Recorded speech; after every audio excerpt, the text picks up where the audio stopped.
My name is Chandra Gill. I'm from the south side of Chicago. I don't really do the podium as much, and I may actually come down there to you at some point. I was told by a police officer 11 years ago. I was at a University of Illinois Urbana Champaign. I just want your attention for 20 minutes because I want you to understand that I'm not here to talk about epistemology, philosophy, sociology. I'm not here to show off my PhDs. I'm not here to show off my education. I'm here to talk to you all. I was told by a police officer 11 years ago. I was at University of Illinois where I received my bachelor's in sociology, my master's in educational policy studies, and my PhD in educational policy studies. So I grew up on the south side of Chicago. And so for the next few moments, I'm probably going to talk a little fast, and I know I got a little restless, and I've been throughout the country. I've been blessed to do a lot of things. I've been on NBC. I'm one of the first Bill Gates scholars in the country. I'm on the radio.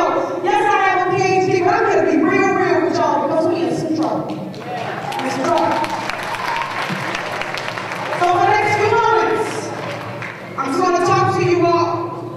Because when I was at the high school basketball game as a college student, when I was approached by this off-duty officer who I did not know was a police officer, I did not know was an off-duty cop. I was told by this officer, let me give you some context to the content so you won't miss my point. I want you to understand significantly what's happening because when I was your age, I had my first seizure. But those who don't know what seizures are, I fell out. I lost all my vitals at 12 years old. 3 months later, I had another seizure. I was just in the 6th grade. I'm just talking to who I'm talking to because I understand that everybody here ain't going to get what I'm talking about. I'm going to talk about what I'm talking about anyway. At 12 years old, at 12, 3 months later, I had another seizure. But remember, now stay with me, stay with me. They didn't know I was having these seizures.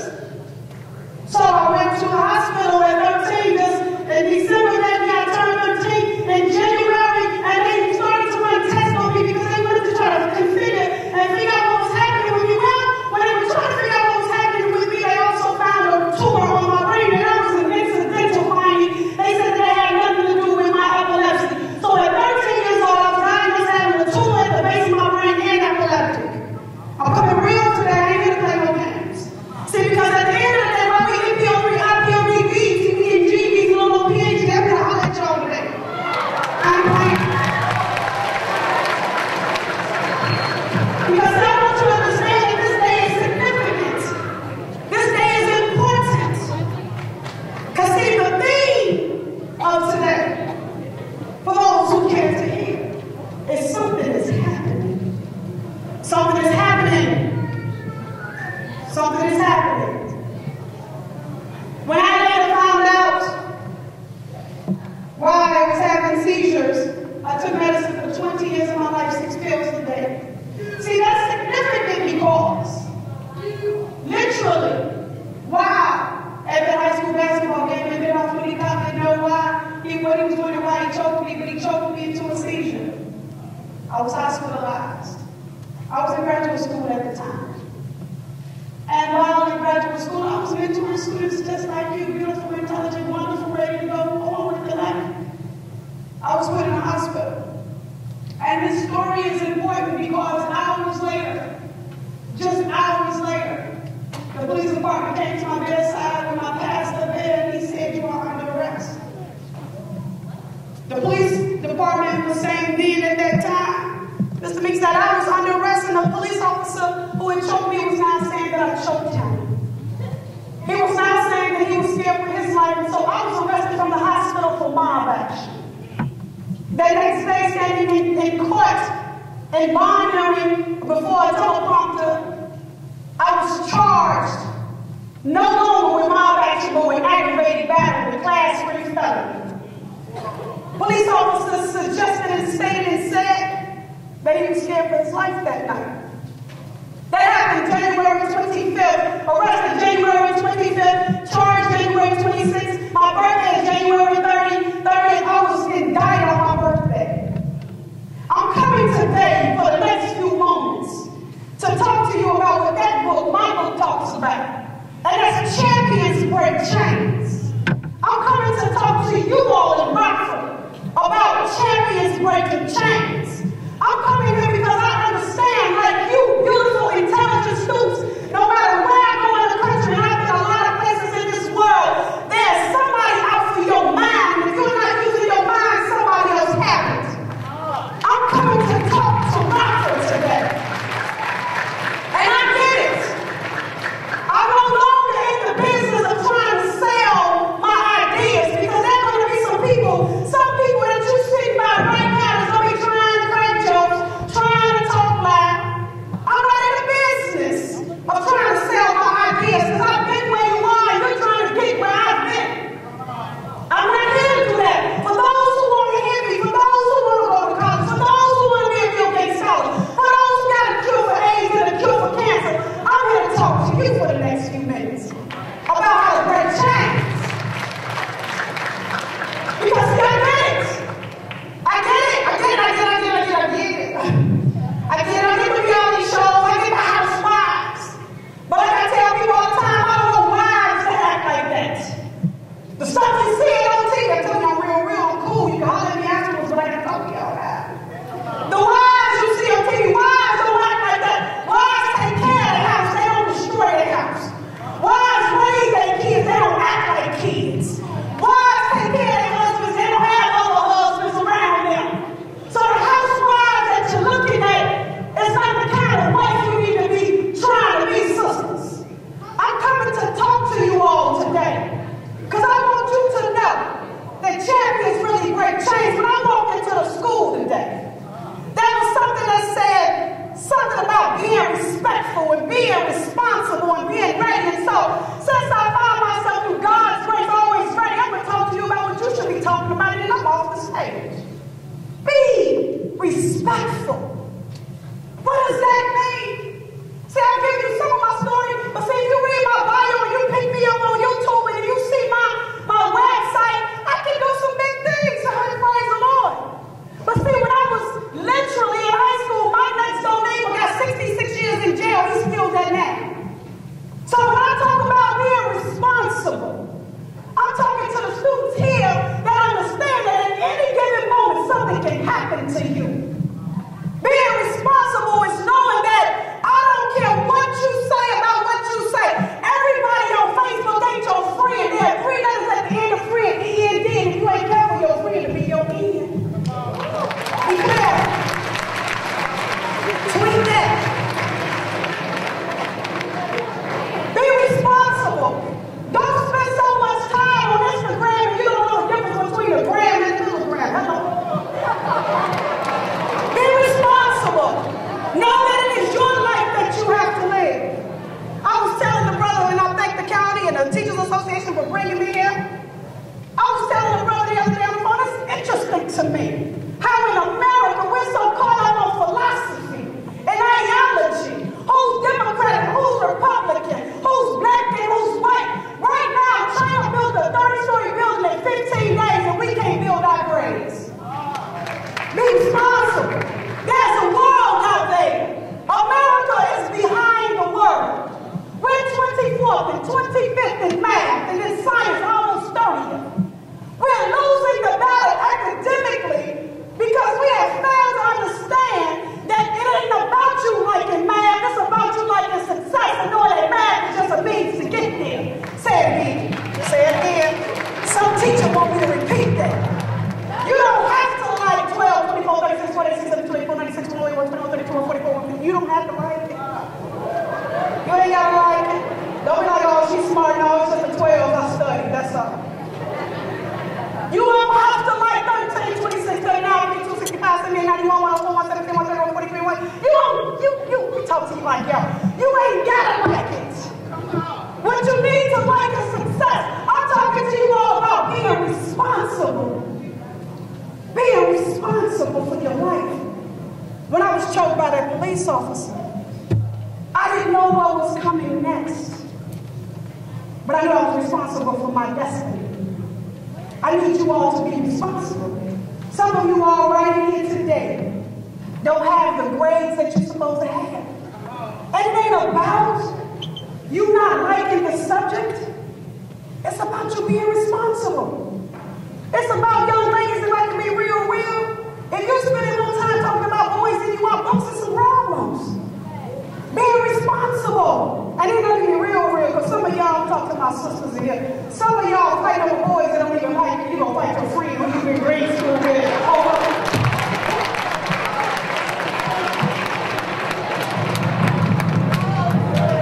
You know how y'all get, you like 12 years old. You've been knowing your friends since y'all ain't dirt together at 3, and now you talking about he like your boyfriend. He don't like neither one of y'all. Y'all don't talk to each other. Be responsible. And I'm sorry I gotta go so fast. We don't have a lot of time. The second thing that I need for you all to do is be respectful. I don't care what you say. Champions break chains. Chains are not chains that only you can put on when you go to jail. Chains are in your mind. Chains in your mind. You are not defined by what you wear. You're defined by who you are. I don't care what you put on your body. If you're not a good person, you're just a bad person with good gear.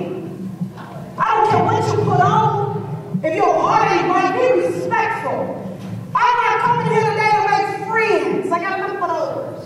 I'm coming here to talk to you all because I've heard enough of young people telling me that they don't respect the teacher. How you ain't gonna respect the teacher if she your teacher?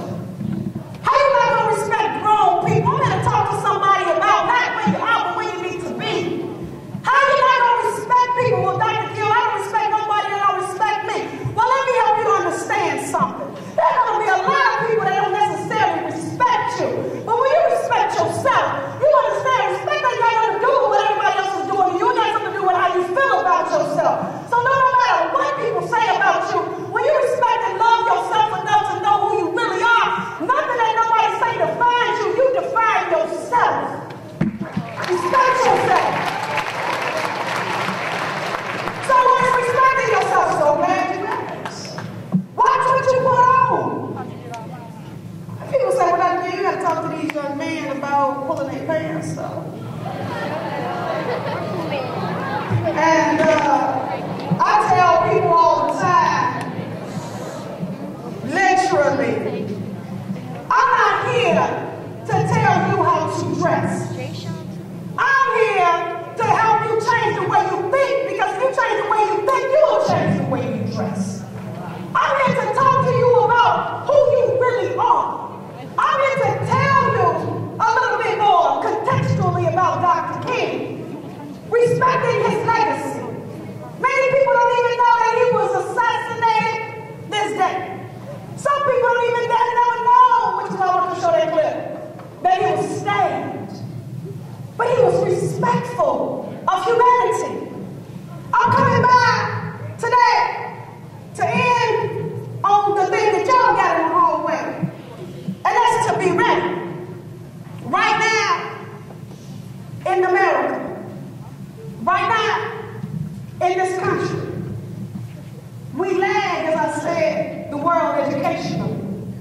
Where I'm from, that neighbor that got 66 years in jail, I have 3 cousins who are downstate Menard for murder. I have family members that are in jail for the rest of their life. That's my story. I didn't have a lot of the things that some of my colleagues had when they were growing up. And that's fine. But I had a mother who's sitting right there that loved me. I had a father who loved me. 3 years ago, I got a call. Remember I said be respectful, that's your word. Be responsible, those are your words in that hallway when you come in. But I want to spend a little time on being ready. Because 3 years ago, I got a call. My father had a heart attack at work. I got to come down with this. He had a heart attack at work. By the time I got the call, they said my dad was unresponsive. They said that he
Education affords you these opportunities. And the opportunities that were afforded to me as an educator all of a sudden didn't mean anything. Because now I was like everybody in here who has seen somebody leave their life. I said be responsible. I said be respectful. But now we got to talk about being ready, because the truth of the matter is, the real piece is, too many of you all are not ready. You're not ready for what's to come. If I can't teach you negative b plus or minus b squared minus 4ac over 2a, how you going to get calculus if you don't get the quadratic formula? How you going to get trig if you don't have algebra? We are not ready. So for the next few seconds before I take my seat, I got to talk to you about the significance of being ready. And I'm going to use the parallel, the metaphor of what a bird is. You got some birds that fly and some that don't. You got some that swim. And guess what? The ones that swim ain't trying to be like the ones that fly. So I'm trying to talk to y'all about why you're trying to be like everybody else. Okay. And for those who missed it, Brother Meeks, I got to say it a little slower. Because maybe you may not have gotten me. I'm on the side of the teachers today. Penguins ain't trying to do what eagles do because the penguin knows its place. Penguin is a bird that swims very well on the head. But he can't do what the eagle can do. Do you think the penguins get with the penguin family like, man, I hate the eagles? Or do you think the penguins kicking in with the penguins and making sure that the penguins stay straight? Do you think the chickens trying to get with the eagles going, they can't fly? They can't do what the eagles can do. Do you think that the eagles really are better than the penguins because they can go many more places? In their mind, probably so. But the one place they can't go is underwater. I'm here to talk to you about being ready through the lens of the birds. And follow me, if you will. The problem of our generation, your generation, is too many people trying to be like and unlike what you're supposed to be. Stop trying to be like somebody else and just be what you're supposed to be, and I guarantee you will be okay.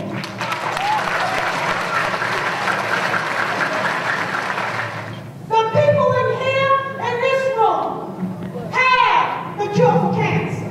I believe you're the next astronaut. I believe you are the next physician. I believe that you're the next neurosurgeon. I believe that you're the next engineer. But I can believe all I want. You got to prepare to be there. So I close with this. I believe in metaphors. I was not thinking when I was talking about that officer that was the end of my work. As I said earlier, I closed it. I was indicted on my birthday. I stayed a night in jail. I actually had an event that was tailored to that very jail I sat in to keep people out of jail. I was the president of the Black Graduate Student Association. I was advisor of my sororities youth group at the time for the Delta, so I was with that night. I was president of the ministry at my church. But none of that mattered.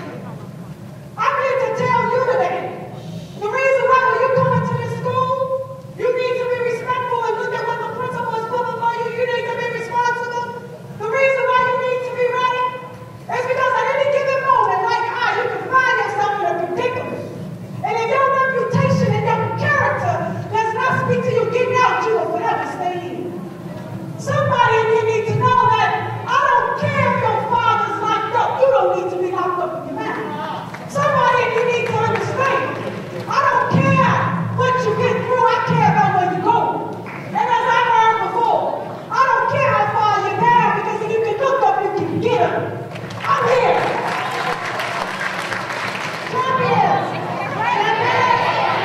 Champions. Champions.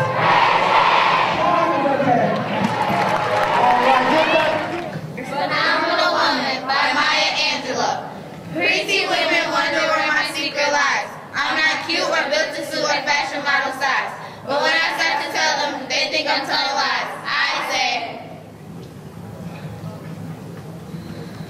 I say, it's in the reach of my arms, the span of my hips, the shine of my chest, and the cut of my lips. because I'm a woman, phenomenal woman, that's me. I walk into a room just as cool as you please, and to all they stand or fall down on their knees. They swarm around me, a hive of honeybees. I say, I said, it is in the fire of my eyes, the flash of my teeth, the swing of my legs, and the joy of my feet. because I'm a woman, phenomenally, phenomenal woman, that's me. Many have wondered what they see in me. They try so much, but they can't touch my inner mystery. When I try to show them, they say they can't see.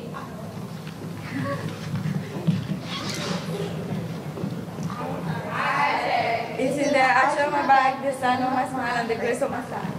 Because I'm a woman, phenomenally, phenomenal woman, that's me.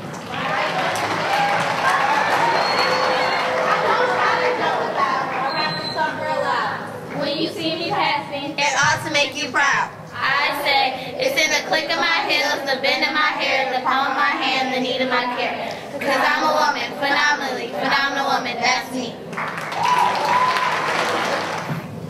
I say to you today, my friends, that in spite of the difficulties and frustrations of the moment, I still have a dream.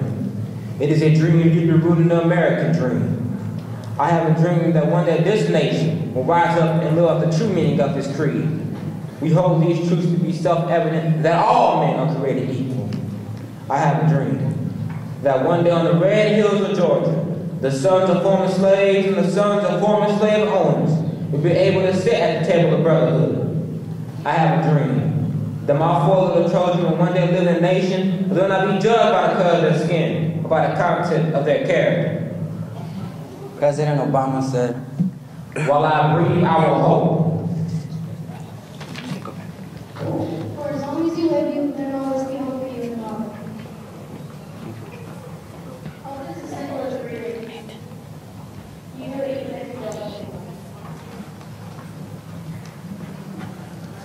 never stop hoping for hope they change, I'm sure. I have a dream today. I have a dream that one day down in Alabama, little black boys and little black girls, little brown boys and little brown girls will be able to join hands with little white boys and girls as sisters and brothers. I have a dream today.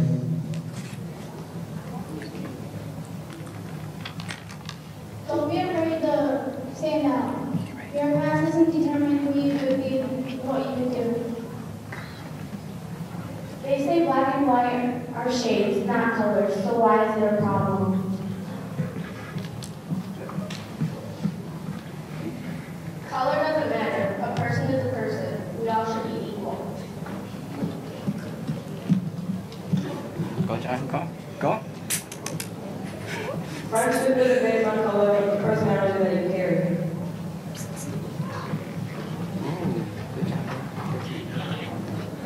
The color of the hands doesn't matter. It's the lines of the determination that you should see the most.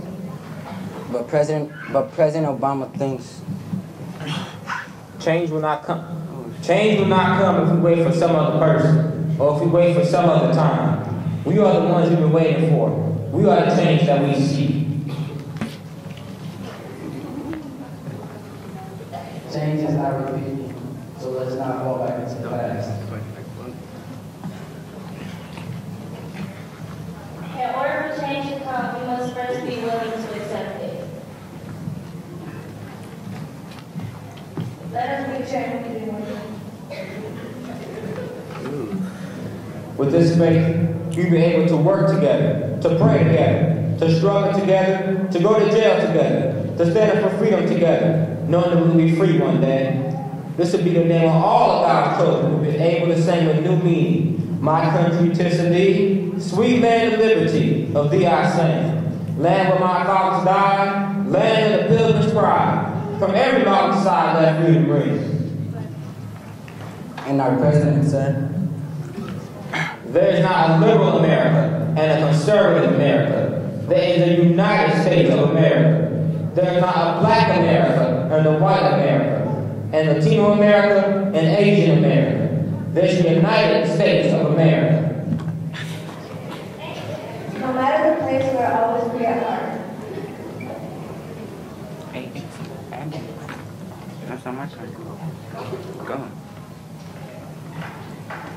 Your voice doesn't change. Your voice is more powerful than all the great things in this world, so feel free to use it. So let freedom ring from the mountains of New York. Let freedom ring from the snow-capped Rockies of Colorado. Let freedom ring from the curvaceous peaks of California. But not only that. Let freedom ring from Stone Mountain of Georgia. Let freedom ring from Lookout Mountain of Tennessee. Let freedom ring from every hill and molehill in Mississippi. From every mountainside, let freedom ring. The president believes one voice can change a room. And if one voice can change, then I can change a city. And if it can change a city, it can change a state. It can change a nation. And if it can change a nation, it can change the world. Your voice can change the world. No matter what other people think, we'll always only one person can change the world. Your voice is more powerful than the negative things in the world, so don't be afraid to use it. Be the person of the room, guide us to look around with your voice to change the world. Stand up for what is right, even if you stand alone. Your voice can make a difference, even if it's only your voice speaking. Go.